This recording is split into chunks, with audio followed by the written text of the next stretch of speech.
have the pleasure to present to you Dr. Martin Luther King, Jr.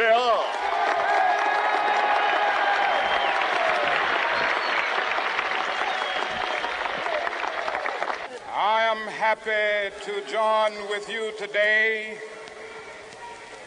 in what will go down in history as the greatest demonstration for freedom in the history of our nation.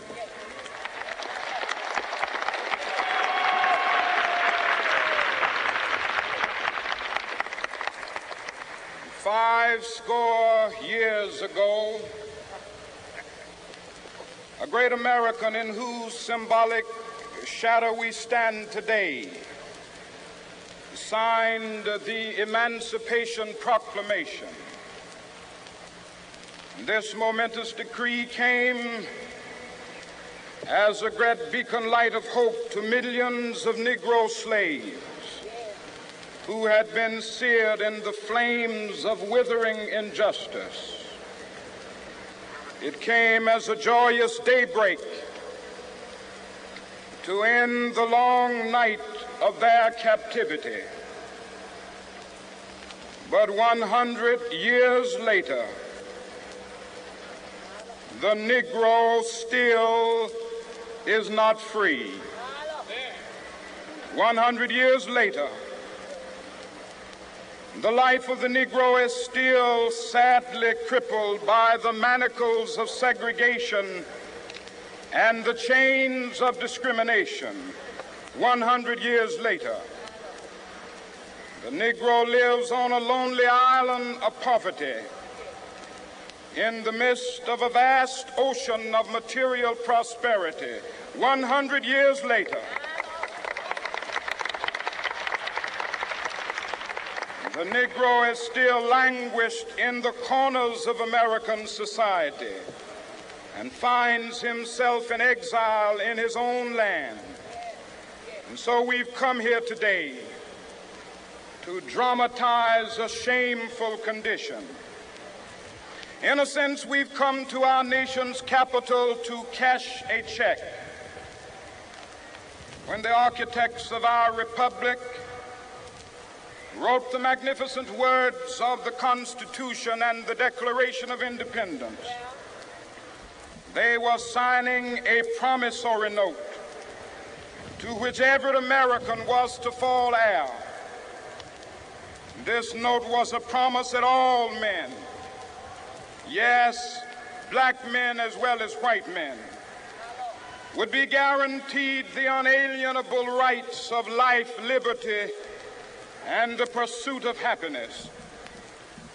It is obvious today that America has defaulted on this promissory note insofar as her citizens of color are concerned.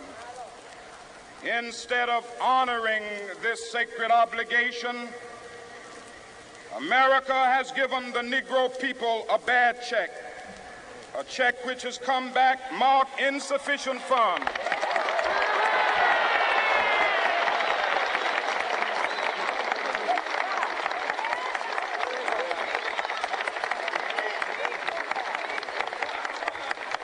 But we refuse to believe that the Bank of Justice is bankrupt.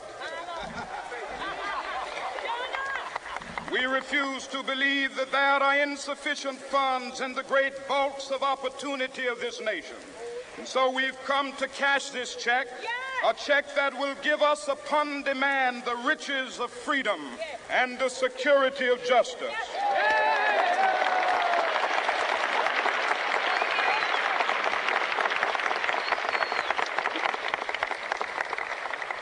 We have also come to this hallowed spot to remind America of the fierce urgency of now. This is no time to engage in the luxury of cooling off or to take the tranquilizing drug of gradualism.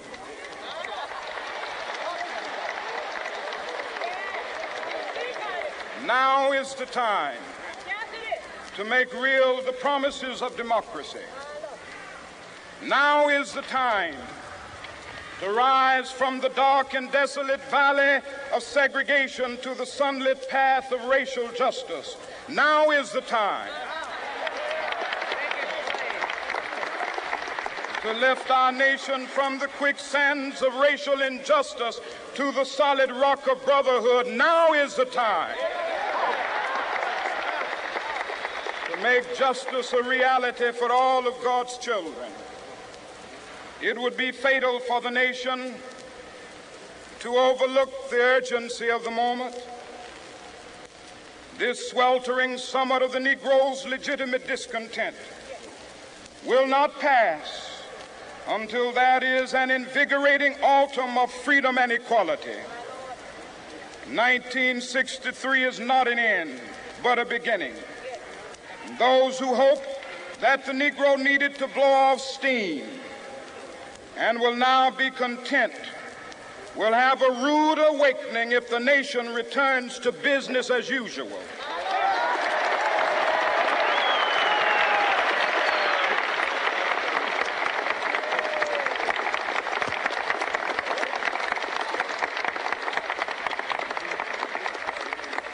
There will be neither rest nor tranquility in America until the Negro is granted his citizenship rights. The whirlwinds of revolt will continue to shake the foundations of our nation until the bright day of justice emerges. But that is something that I must say to my people who stand on the warm threshold which leads into the palace of justice. In the process of gaining our rightful place, we must not be guilty of wrongful deeds. Let us not seek to satisfy our thirst for freedom by drinking from the cup of bitterness and hatred.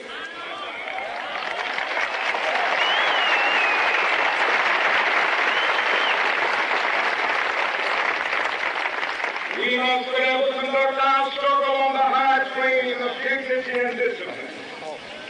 We must not allow our creative protest to degenerate into physical violence.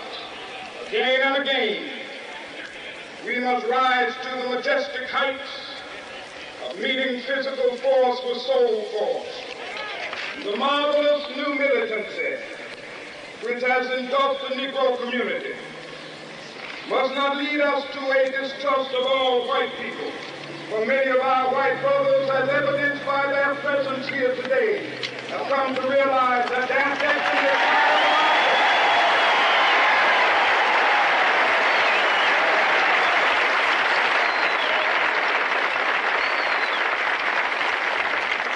They have come to realize that their freedom is inextricably bound to our freedom. We cannot walk alone. As we walk, we must make the pledge that we shall always march ahead. We cannot turn back. There are those who are asking the devotees of civil rights, when will you be satisfied? We can never be satisfied as long as the Negro is the victim of the unspeakable horrors of police brutality. We can never be satisfied as long as our body is heavy with the fatigue of travel, cannot gain lodging in the motels of the highways and the hotels of the city.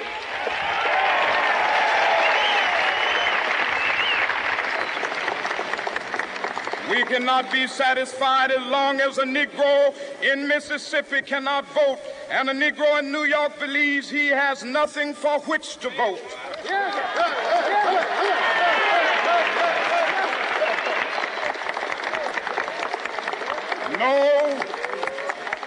No, we are not satisfied, and we will not be satisfied until justice rolls down like waters and righteousness like a mighty stream.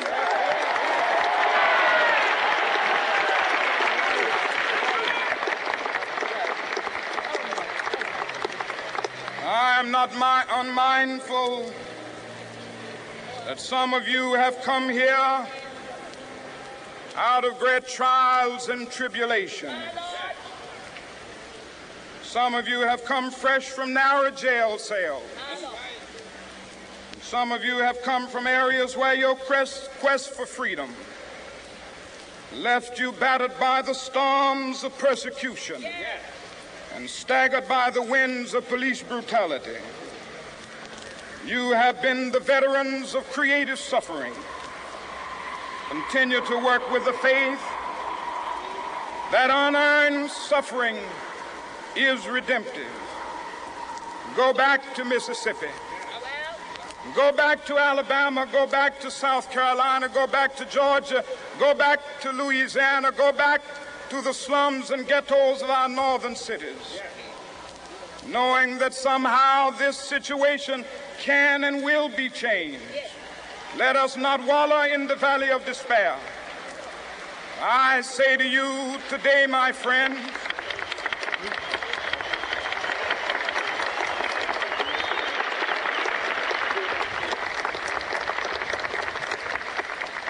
so even though we face the difficulties of today and tomorrow, I still have a dream. It is a dream deeply rooted in the American dream. I have a dream that one day this nation will rise up and live out the true meaning of its creed. We hold these truths to be self-evident, that all men are created equal.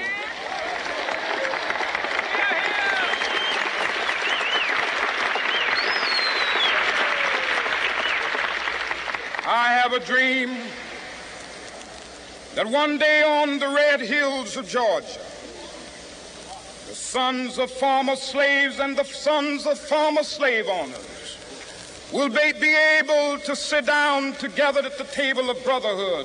I have a dream that one day,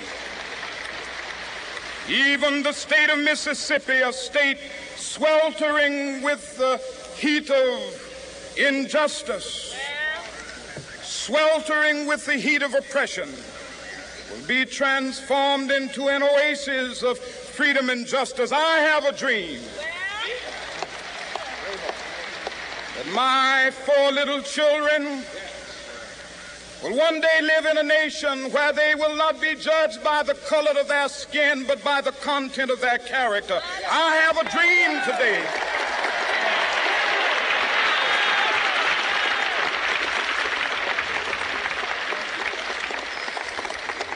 I have a dream that one day down in Alabama, with its vicious racists, with its governor having his lips dripping with the words of interposition and nullification, one day right there in Alabama, little black boys and black girls will be able to join hands with little white boys and white girls as sisters and brothers. I have a dream today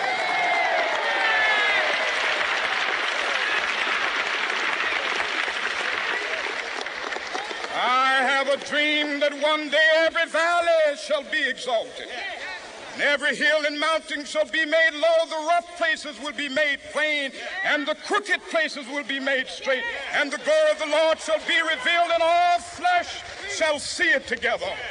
This is our hope. This is a faith that I go back to the South with. With this faith, we will be able to hew out of the mountain of despair a stone of hope.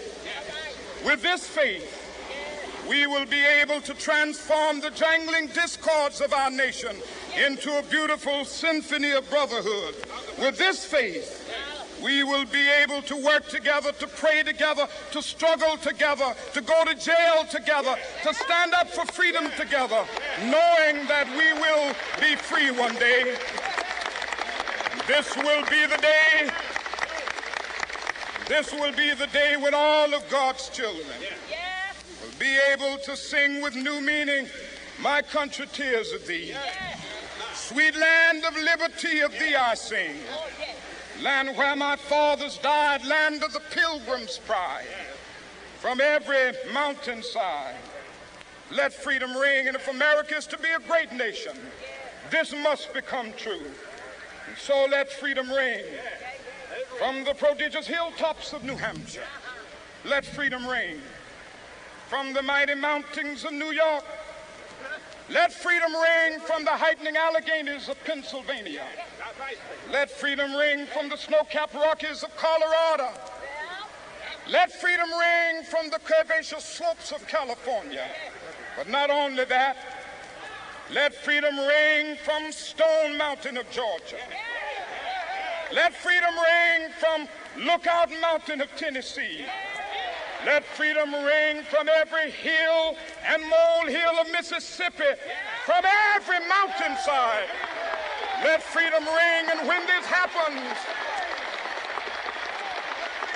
when we allow freedom ring, when we let it ring from every village and every hamlet, from every state and every city, we will be able to speed up that day when all of God's children, black men and white men, Jews and Gentiles, Protestants and Catholics, will be able to join hands and sing in the words of the old Negro spiritual, free at last, free at last. Thank God Almighty, we are free at last.